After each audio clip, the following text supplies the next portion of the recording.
আমি একটা ছোট্ট কথা এই সাংবাদিক ভাইদের মাধ্যমে বলতে চাই যে অনেকেই ধরেন কিছু নেগেটিভ নিউজ সৃষ্টি করেন বা করা হয়। আমার প্রশ্ন, আপনি আপনার মনকে প্রশ্ন করেন যে আমি আপনার কাছে লোক হিসাবে কেমন। আপনারা আপনার মনকে প্রশ্ন করেন।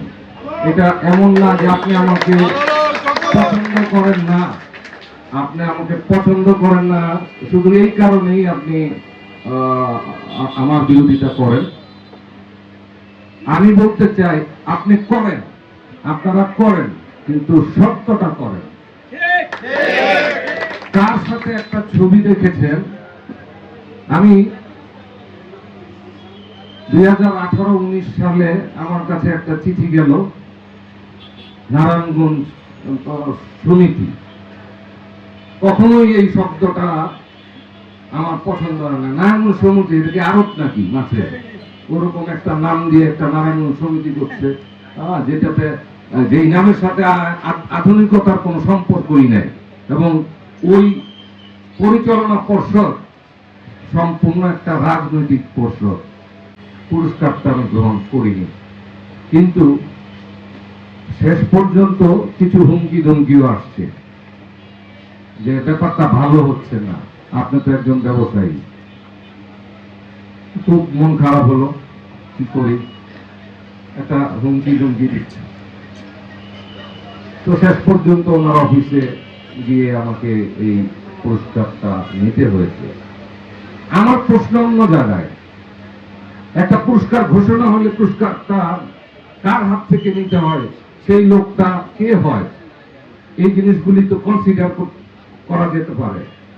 আজকে আমাকে নিয়ে এটা নিয়ে একটা নেগেটিভ ন্যারেটিভ তৈরি করার চেষ্টা করা হচ্ছে। 2018 সালে একজন সেলিম উসমান আমাদের এলাকায় তার একটা নির্বাচনী অনুষ্ঠানে যেতে আমাকে বাধ্য করেছেন। আমরা গিয়েছি, ওই ছবি দেখিয়ে আপনারা এখন বাজারে নানান ধরনের গল্প সৃষ্টি করছেন। আচ্ছা ঠিক আছে, আপনারা করছেন, আপনারা করতে থাকেন, কিন্তু আমি আরো কিছু চাই। যেভাবে আপনারা বলতে চান আমাদেরকে আওয়ামী লীগ বানাইতে চান, আমাদেরকে স্বৈরাচার বানাইতে চান, দোসর বানাইতে চান, জাতীয় পার্টি বানাইতে চান, যেভাবে আপনারা বলেন, তাহলে আমার বিগত দিনের প্রতিদিনের 4টা করে ছবি দেখাতে হবে। গত 16 বছরের প্রতিদিনের এত, যখন আপনারা যেভাবে বলছেন এত আমরা ওনাদের এত কাছের মানুষ, তাহলে তো প্রতিদিন 4টা-5টা প্রোগ্রামে ওনাদের সাথে যাওয়া কথা। তাহলে আপনি কেন ওই 1-2টা ছবি দিয়ে বাজারে আসছেন? আমরা অনুরোধ করবো আপনাদেরকে ছবি চেঞ্জ করেন প্লিজ। এক ছবি প্রতিদিন দেখতে আমাদের ভালো লাগে না। আমরা নতুন কিছু দেখতে চাই। আমরা শুধু স্বপ্নই দেখি না, ইনশাআল্লাহ আমরা স্বপ্ন বাস্তবায়ন করতেও জানি।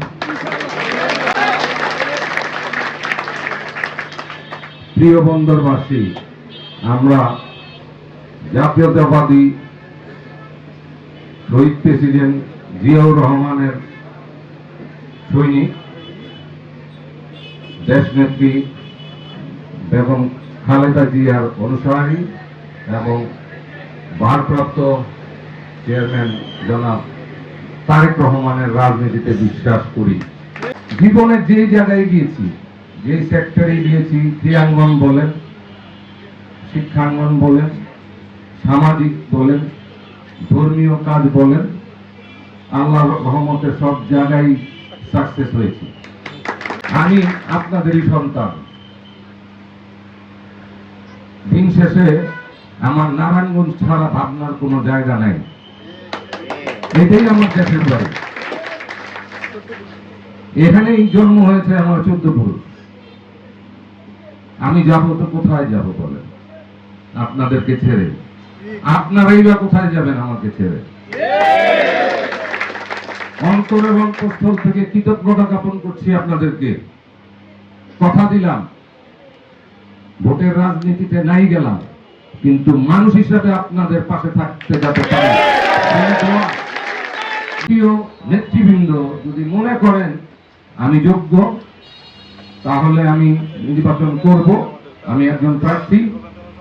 আর যদি মনে করেন আমার থেকে যোগ্য